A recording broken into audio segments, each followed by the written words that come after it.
धन सतगुरु जी। गुरु की प्यारी साथ संगत जी, आपका हमारे चैनल ज्योति और साधना में बहुत बहुत स्वागत है। हमारी आज की वीडियो में आत्मा और परमात्मा के बीच के संवाद को बहुत ही भावपूर्ण तरीके से बताया गया है कि कैसे परमात्मा अपनी आत्मा के इंतजार में बैठा है, परंतु आत्मा जो शरीर को ही अपना स्थायी घर मान बैठी है और सांसारिक बंधनों में बंधी है, परमात्मा को पाना ही नहीं चाहती है। आशा करते हैं कि आप इन अनमोल वचनों को ध्यान पूर्वक सुनेंगे। इन अनमोल वचनों से पहले एक गुरु प्यार का शब्द आप सभी संगत के समक्ष प्रस्तुत है। गुरु की याद में काटो वक्त जितना कटे ज्यादा। गुरु की याद में काटो वक्त जितना कटे ज्यादा। श्वास दिन दिन घट रहे काल का आ रहा वादा। श्वास दिन दिन घट रहे काल का आ रहा वादा। गुरु की याद में काटो वक्त जितना कटे ज्यादा। कुटुंब परिवार धन दौलत हवेली और ये सब कुछ। कुटुंब परिवार धन दौलत हवेली और ये सब कुछ यहीं पर छोड़ने होंगे। जोड़ने से है क्या फायदा। यहीं पर छोड़ने होंगे। जोड़ने से है क्या फायदा। गुरु की याद में काटो वक्त जितना कटे ज्यादा। है तेरी जान के दुश्मन जिन्हें अपना समझता है तेरी जान के दुश्मन जिन्हें अपना समझता है।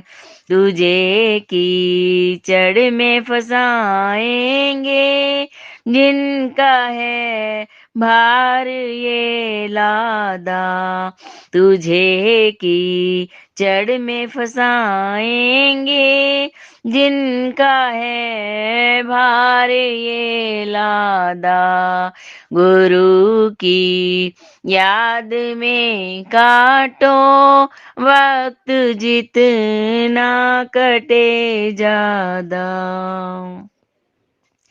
तो चल यहाँ आँख से ऊपर गर अपनी जान पे है रहम। तू चल यहाँ आँख से ऊपर गर अपनी जान पे है रहम। वही है सतगुरु से मिलना मिले ठाकर कृपाल बाबा। वहीं पर सतगुरु से मिलना वहीं मिले ठाकर कृपाल बाबा। गुरु की याद में काटो वक्त जितना कटे ज्यादा। नशा रूहानियत काले श्री सतगुरु जी प्यारे से। नशा रूहानियत काले श्री ठाकर जी प्यारे से ये नशा कभी नहीं उतरे, जो गुरु को प्रेम से गाया। ये नशा कभी नहीं उतरे, जो गुरु को प्रेम से गाया।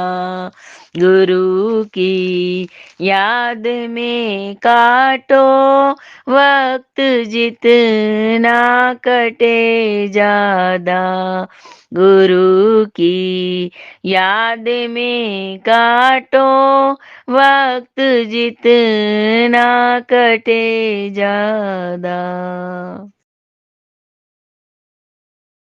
गुरु रूप प्यारी साध संगत जी, परम पूज्य परम संत कृपाल सिंह जी महाराज जी के सत्संग प्रवचनों में गुरु महाराज फरमाते हैं कि आत्मा प्रीतम की याद में पुकार रही है, बालम आओ हमारे गृह रे। कबीर साहब का ये शब्द है। फरमाते हैं, ऐ प्रीतम तुम आओ, मैं तुम्हारी इंतजार में हूँ। मेरी देह दुखी है, अंग अंग में दुख भास रहा है। तेरे बगैर मेरा जीवन दुख का कारण है। तू आ जाए तो सब सुख हो जावे। फरमाते हैं, जब तक आत्मा बाहर इंद्रियों के भोगों और रसों में लंपट है, बाहर का सुख मान रही है, इसे दुख ही दुख है और हकीकत से दूर है। आग में जितनी लकड़ियां और डालते जाओगे, कभी वो खत्म होंगी नहीं। इसी तरह जितने बाहर जड़ समान के भोग हैं, वे जितने भी तुम भोगोगे उतने ही तुम दुखी होगे। आत्मा को सुख अगर हो सकता है तो परमात्मा के साथ जुड़ने से हो सकता है। तो कबीर साहब कह रहे हैं कि ए प्रीतम, ए बालम, तुम आओ, मेरे घर में आओ। ये शरीर 5 तत्वों का जो बना हुआ है, उसमें मैं रह रहा हूँ। तुम आओ, क्योंकि तेरे बगैर मेरा ये जीवन अति दुखी है, इसलिए आप आओ। आपके मिलने से ही सुख का समान हो सकता है। इसलिए मेरी प्रार्थना है कि हे प्रभु तुम आओ।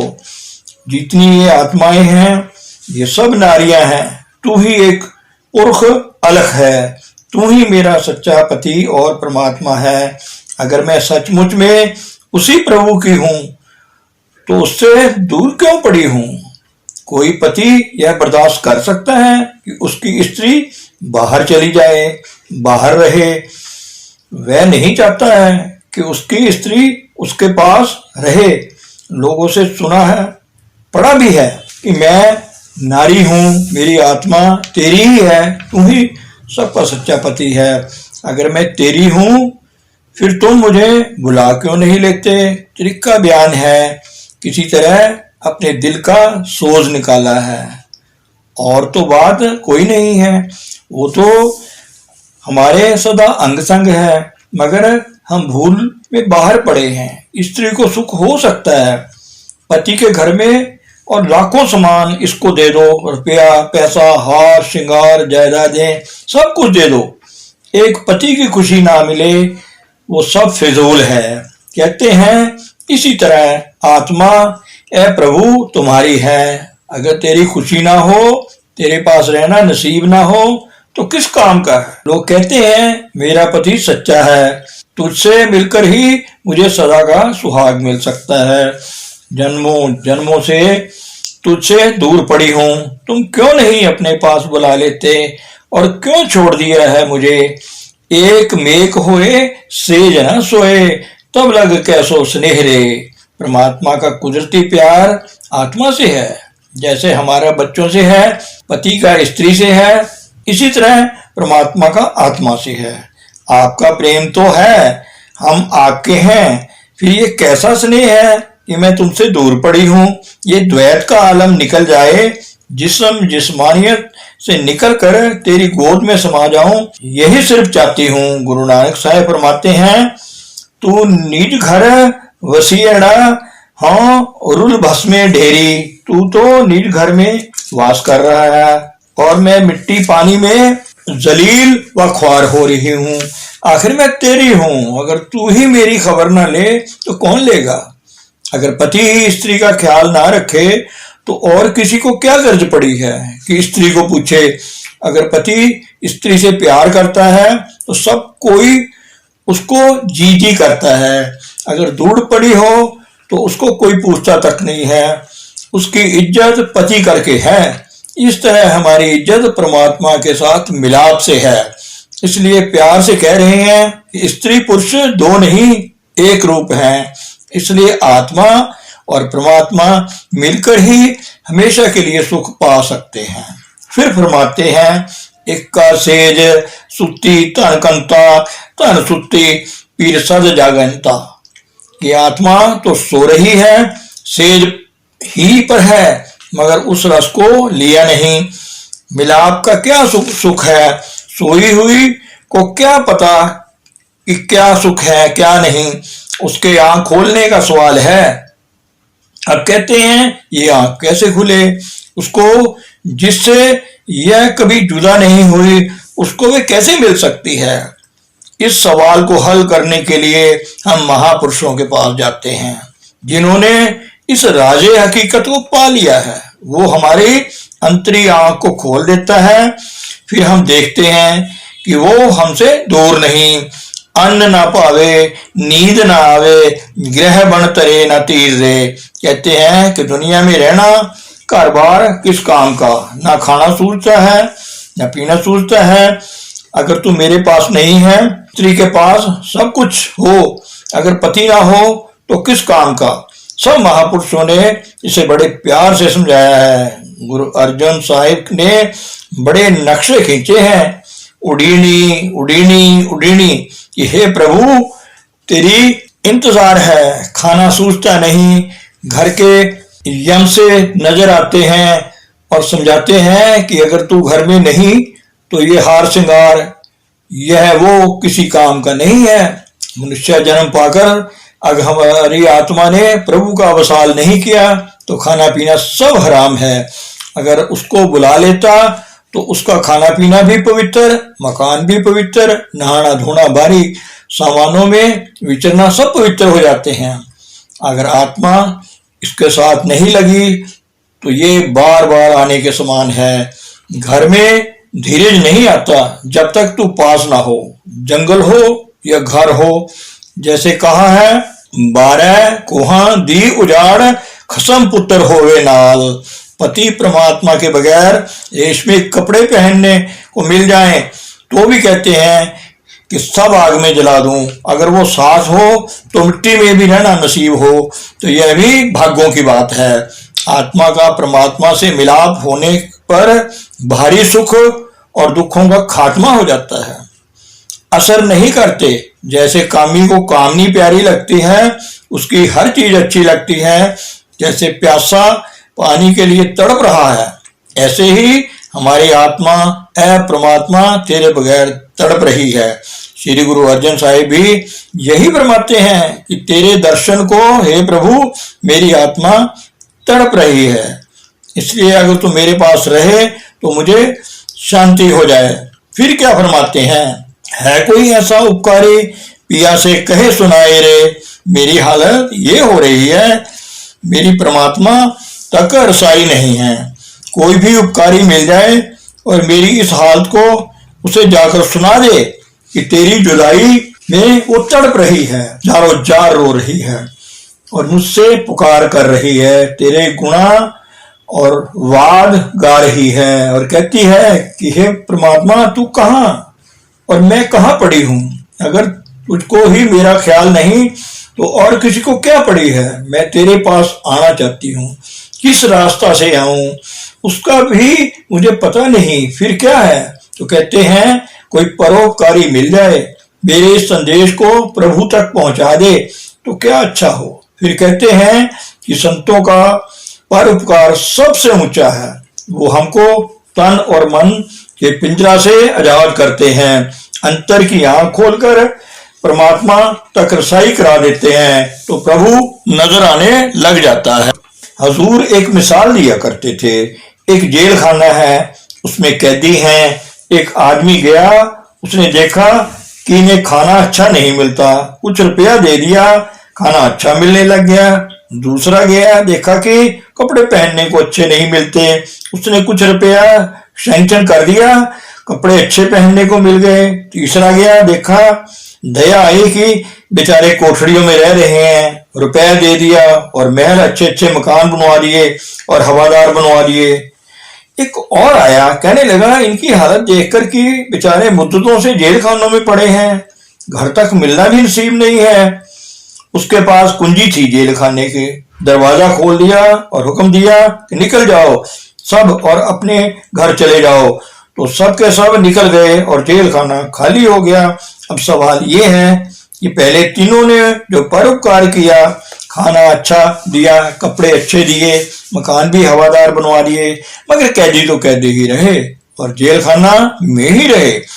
आखिरी पुरुष का उपकार सबसे ऊंचा निकला, जिसने कुंजी लगाकर ताला को दरवाजा खोल दिया और सबको आजाद कर दिया। तो कबीर साहब यही फरमाते हैं कि कोई ऐसा परोपकारी जीव मिले, मेरी इस तड़पती हालत को प्रभु तक जा सुनाए, मेरी इस राजे जिंदगी का हाल उसे सुना दे कि ऐ प्रभु, मैं तेरे बगैर दुखी हूं। मेरी आत्मा तभी सुखी हो सकती है जब तेरी गोद में आ जाए, और कोई जरिया इसके सुखी होने का नहीं है। अब तो बेहाल कबीर भये हैं, बिन देखे जिया जाए रे। बुल्ले शाह ने कहा है, ना जी सकिए ना मरिए। भाई हर इंसान की अंदर की यही कैफियत आई है। जैसे एक दरख्त को फल लगने हो तो पहले शगुफे पड़ते हैं, फिर उस दरख्त को फल लगने की उम्मीद होती है। इसी तरह जिसने भी प्रभु को पाया, पहले उसके अंतर यही सोच गदाज विरह तड़प आई है। जिसकी हालत यह नहीं हुई, उसे प्रभु को नहीं पाया। जिन पाया तिन रोए, हंसी खुशी जे पियो मिले, तो कौन दुहागन होए। किसी भी महापुरुष का जीवन ले लो, उसकी यही हालत हुई है। रो रो कर जीवन गुजारा है। दुनियावी रंग अच्छे नहीं लगते। इकलौते बेटे थे, वैद को बुलाया गया, वह नवज टटोलने लगा। गुरु नानक साहिब फरमाने लगे कि ऐ वैद, यह कर्क नब्जों में नहीं, यह तो मेरे हृदय में है। जा तू अपने घर, यह बीमारी तुम्हारी समझ में नहीं आएगी। हम तो अपने शौं से रट्टे पड़े हैं, तू यहाँ क्या ढूंढता है। सो यही सोच और फिराक का रास्ता है। प्रभु को मिलने का जो भी गया उसी के रास्ते गया। फिर फरमाते हैं, गुरबाणी में आया है, कोई आन मिलावे मेरा प्रीतम प्यारा, हो तिस पे आप बेचाई। कोई हो, कहते हैं, जो मुझे प्रीतम से मिला दे, मैं अपने आप को पै खरीद कर दूंगा किसके लिए। दर्शन हर देखन को ताई, हरि के दर्शनों की चाह है। जो हमें भाई हरि के दर्शन करवा दे, सारी उम्र की उसकी गुलामी करने को तैयार हूं। उसकी कोई बात भी सुना दे तो तुम क्या दोगे। उसे कहते हैं, शीश बदे कर बेसन दीजे, बिन सिर सेव करीजे। सिर काट कर उसे कुर्सी की जगह दे दूंगा बैठने को, और बगैर सिर के उसकी सारी उम्र सेवा करूंगा। भाई यह तो मोल है चीज के लेने का। जिसने गाना सीखना हो वही तानसेन की जुतियां झाड़ेगा। सो महापुरुषों की बाणियां पढ़ने से और उनकी सोबत संगत से ये समझ आती है क्या, ये हर एक दिन छोड़ जाना है। जिसके दिल में यह ख्याल आ गया, वो तलाश करेगा कि कैसे हम उस जीवन को आधार को पा सकते हैं। वह हमेशा हमारा संगी साथी रहा है, मगर पानी में रहकर मछली पूछती है कि पानी कहाँ है। अब इस सोई हुई हालत से कौन जगाए। जिसकी ऐसी हृदय की हालत बन गई तो पुकार उठता है कि कोई ऐसा परोपकारी निकले जो उस प्रीतम से मिला दे। कबीर साहब बयान करते हैं कि कैसे कैसे इंसान को इस रास्ता में चलते चलते ऐसे मरहले आते हैं जिनको तय करना पड़ता है। जब ऐसी हालत हो जाए तो प्रभु मिलेगा, जरूर मिलेगा। पिता कृपाल आज्ञा एह कीनी, बारिक मुख मांगे सो दीना, नानक बारिक यही सुख मांगे। मेरे हृदय वसे नित चरनारे। तेरे चरणों का निवास हो मेरे हृदय में, जिसके दिल दिमाग और जबान तीनों एक चीज मांग रहे हो उसे जरूर मिलेगा, इसमें जरा भी शक नहीं है। धन सतगुरु, धन गुरु रूप प्यारी साध संगत जी।